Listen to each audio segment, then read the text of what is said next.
Detrás del cielo, por Manuel Rivas. Con herramientas de novela negra y una escritura profundamente poética, el último libro del recién galardonado con el Premio Nacional de las Letras aborda las dinámicas de poder y violencia en un pueblo gallego cada vez más despoblado, cuyos habitantes sobreviven a la depredación y son al mismo tiempo parte de ella. Detrás del cielo es un noir que aborda el poder, la violencia, la corrupción, la defensa de la naturaleza y las relaciones humanas. 9 años después de la publicación de El último día de Terranova y tras la aparición de volúmenes de relatos y poesía y algunos ensayos, Rivas regresa a la novela con una historia que se adentra en el terreno del noir, entre crímenes, secretos infames y una atmósfera tan tensa y espesa como el manto de niebla que cubre, tras doseo, al amanecer.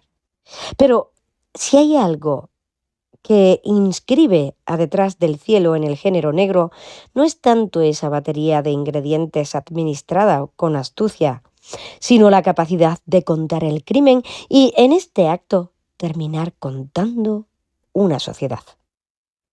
Es muy temprano, la luz del alba trata de abrirse paso en el muro de la niebla. Al pie del monte, 6 cazadores hacen los preparativos para la batida. Los une una mezcla de amistad, ansias de poder, conexiones profesionales e interés.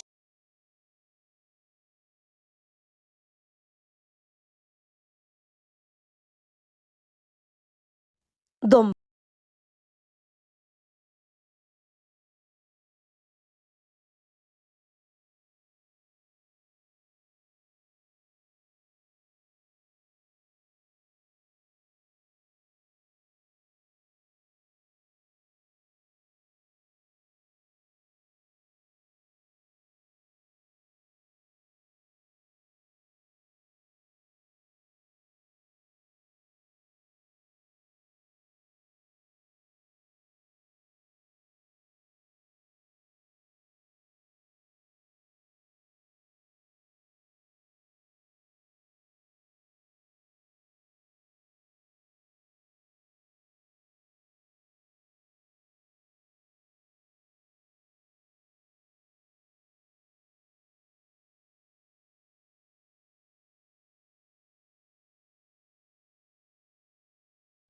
Y es que una buena novela negra investiga algo más que quién mató o quién cometió el delito. Investiga la sociedad en la que los hechos se producen.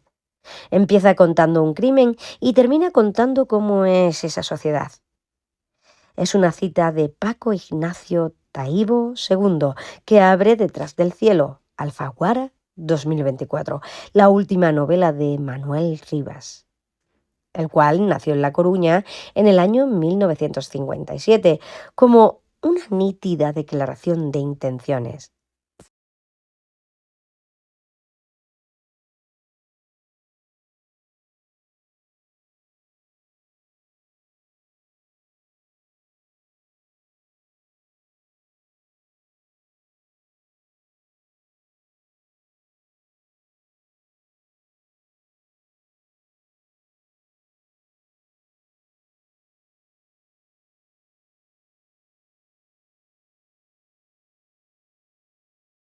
Mismo rumbo, en paralelo.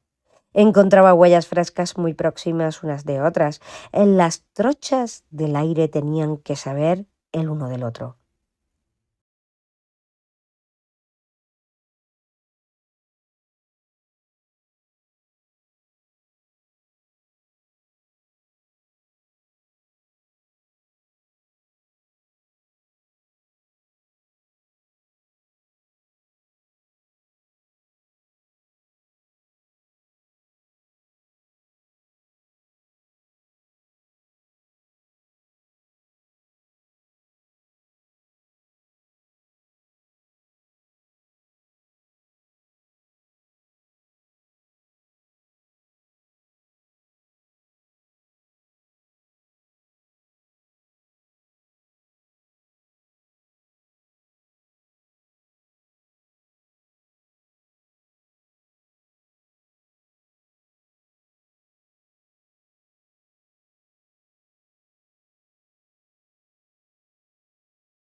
de esos que se ríen de sus chistes antes de contarlos. Quizá porque yo era el más joven, o porque en la cuadrilla era el único natural de trastoseo, el mozo del lugar, y me tocaba cargar con la basura.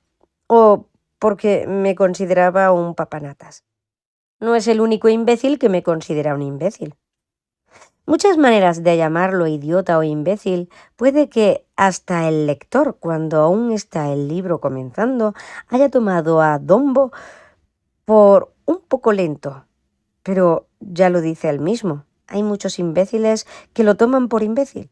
Dombo no es un ser convencional, pero dista mucho del ser tonto. Poco a poco lo iremos descubriendo como un personaje con una gran capacidad para juzgar y analizar los hechos que nos va contando, para percibir a los demás y saber cuándo lo tratan bien, cuándo lo aprecian y cuándo lo tienen como un criado de la que aprovecharse. En medio de la cacería y alternando con la narración de la misma, Dombo nos va contando su vida, la de su familia y la del pueblo. Trastoseo. Nos hará partícipes de los parentescos que los unen a algunos personajes. En una ocasión dice el padre de Stannis era tío de mi padre. Es de los familiares que más cerca tiene y que más han influido en él, como Antón, el otro, su padrino y hermano de su madre. Etuel o Pai Pai, su padre. Mai Mai, su madre, su hermana Chelo, Eutel y el otro son las personas que más le han influenciado. Aquí lo podemos observar en Siempre en duelo, Eutel y el otro, mi padre contra mi padrino. Pero cuando se trataba de los animales y del monte, firmaban una especie de tregua que a mí me hacía feliz. Otro personaje fundamental, el personaje que más me ha llegado y uno de los más apreciados por Dombo, es Mundi. Mundi vive solo en la payoza de Chamil, rodeado de monte aislado en invierno, con el techo de la payoza dejando entrar el agua porque ya no hay colmo de centeno ni quien sepa techar, teniendo que subir al alto del Picolo, el único sitio donde había cobertura cuando quería hablar con su nieto. Un día, quien visitó una funcionaria del Ministerio de la Soledad, decía lo siguiente: me preguntó si había pensado alguna vez en el suicidio y yo le dije la verdad. ¿En quitarme la vida? Sí, algunas veces. Pero en el suicidio, nunca. Mientras avanza la jornada de caza, la violencia se va condensando, una violencia etérea y sutil al principio que se va volviendo espesa y manifiesta. Y también avanza la historia del pueblo y de la familia de Dombo y de la granja Chorima en la que viven. Avanza el pasado hacia su encuentro con el presente. Se va desenmascarando a algunos personajes y se va materializando la visión que de ellos no da Dombo. Una visión descarnada, como venida de fuera, de un ser que no siente apego más que por 2 o 3 personas. Un joven que se distancia de todo para sobrevivir, pero al que las circunstancias acaban por atrapar. Y las circunstancias son violencia, corrupción, crueldad, venganza.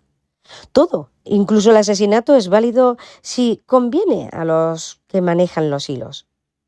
Una imagen de la sociedad actual en toda su cruel realidad, porque de la actualidad hablamos. Podría ser una historia ambientada en los años 50 del pasado siglo, una novela de las más típicas de aquellos autores que escribían a mediados del siglo XX. Solo algunos detalles nos ubican en un tiempo actual, pero en una sociedad que ha avanzado muy poco. El chisme con el que Dombo hace fotografías y en cuyo buscador frota en busca de información, este rey de España que sale en la televisión con un rifle y un elefante al que ha cazado. Ese confinamiento que se declaró debido a la pandemia. Así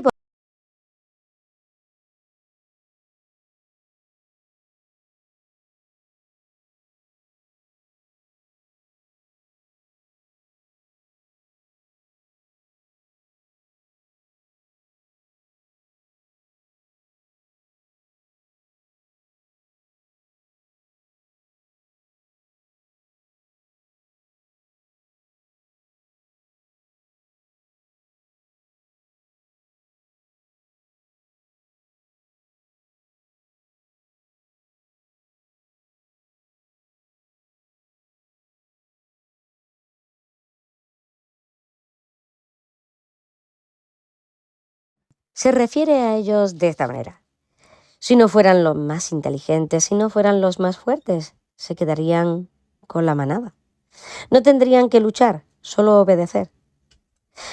No sé de nadie que, pudiendo ser jefe, no lo fuese, dijo Pai Pai, esta vez muy serio. Si tienes miedo a eso, ya no eres el mejor. Escucha, Eutel. El divagante y el solitario son los más valientes. Se fueron no por querer pelear. ¿Y eso qué mérito tiene?, dijo mi padre. No todo va a ser mandar, Eutel, dijo el otro. Manuel Rivas nació en La Coruña. Desde muy joven trabajó en prensa y sus reportajes y artículos están reunidos en El periodismo es un cuento, 1997 y 2015. Mujer en el baño, 2003 y A cuerpo abierto, 2008. Una muestra de su poesía está recogida en la antología El pueblo de la noche, en 1997, La desaparición de la nieve, en 2009 y Lo que queda afuera, 2023. Como narrador obtuvo, entre otros, el Premio de la Crítica Española por Un millón de vacas, en 1990. El Premio de la Crítica en gallego por En salvaje compañía, 1994.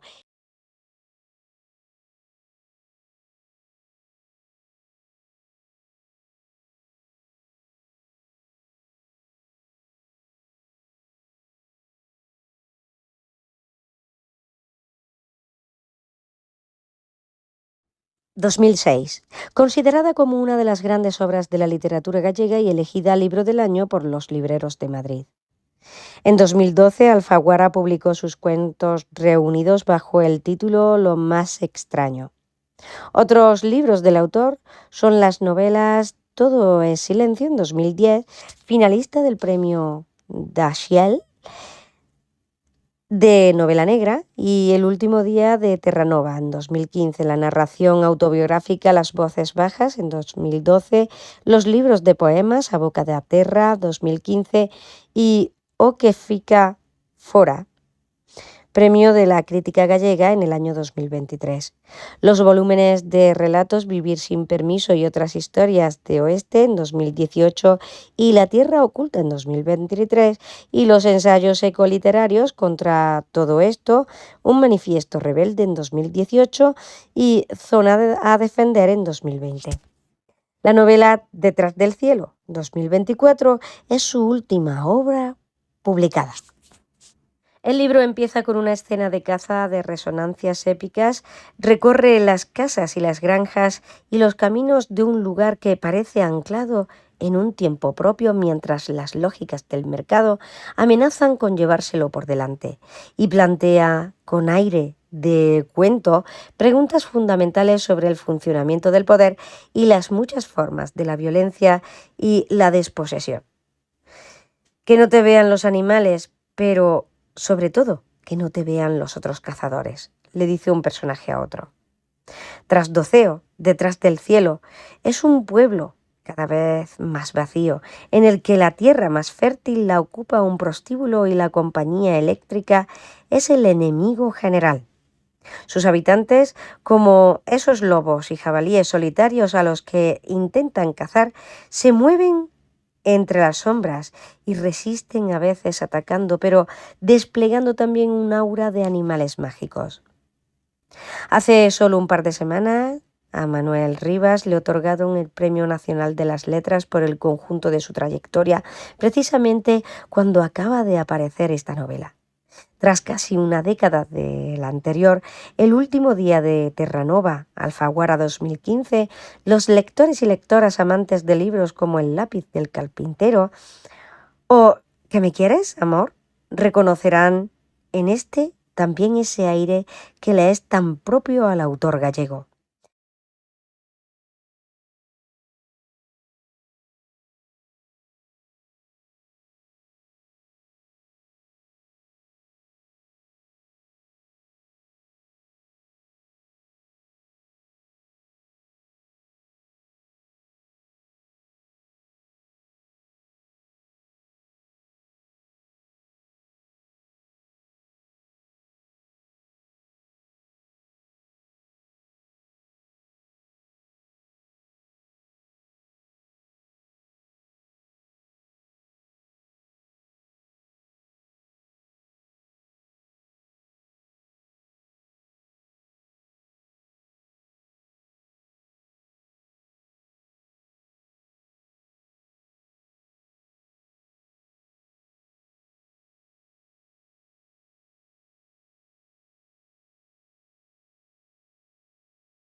Igual que otro también sabe decir lo siguiente: las carreteras están asfaltadas de muerte animal.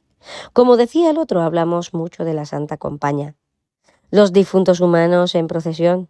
Pero el día que salga la Santa Compaña de los animales sacrificados, aplastados, tullidos y despellejados, eso sí que va a ser un requiem a aeternam. Dentro de la trama, la lucha ecologista se encarna en un personaje, Chelo, cuya juventud, belleza y libertad contrastan con el lenguaje rudo, los valores oscuros y la presencia dura de los muchos personajes masculinos del libro.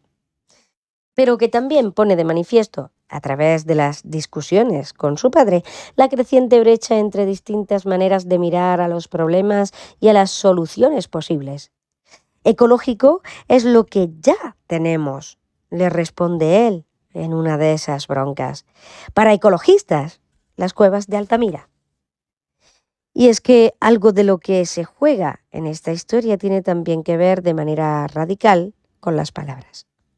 La propuesta de Rivas apunta a cierto trenzado entre la relación con el entorno y la relación con el lenguaje. Los personajes de esta novela hablan de un modo muy propio, cargado de esos hallazgos y metáforas intuitivas que aparecen como perlas en los modos no domesticados de mirar el mundo y de nombrarlo. Podía mudar la propiedad, pero mantenían el legado invendible de las palabras silvestres. Es quizá ese empeño por amansar lo silvestre de las palabras lo que más caracteriza a la escritura de Manuel Rivas, algo que atraviesa toda su obra más allá de los géneros, de las temáticas o formas que van cambiando. Soy un periodista convencido de que la mejor forma de transmitir información esencial es la boca de la literatura, dice en la introducción de otro libro suyo publicado recientemente en castellano, Lo que queda fuera, 4 lunas 2023. La boca de la literatura es ese relámpago donde el lenguaje silvestre se cruza con el misterio, el lugar donde se ventila la vida, ese corazón central donde no se comercia con las palabras, según explica. Todo este libro habla también desde ahí. Quizá es por eso por lo que es capaz de hacer ver un mundo que desaparece como nunca habrían sabido hacerlo las palabras del poder. Nada de abandono, nada de vacío rural, nada de emigrar como los antepasados. ¿De dónde eres? De dónde nos echan.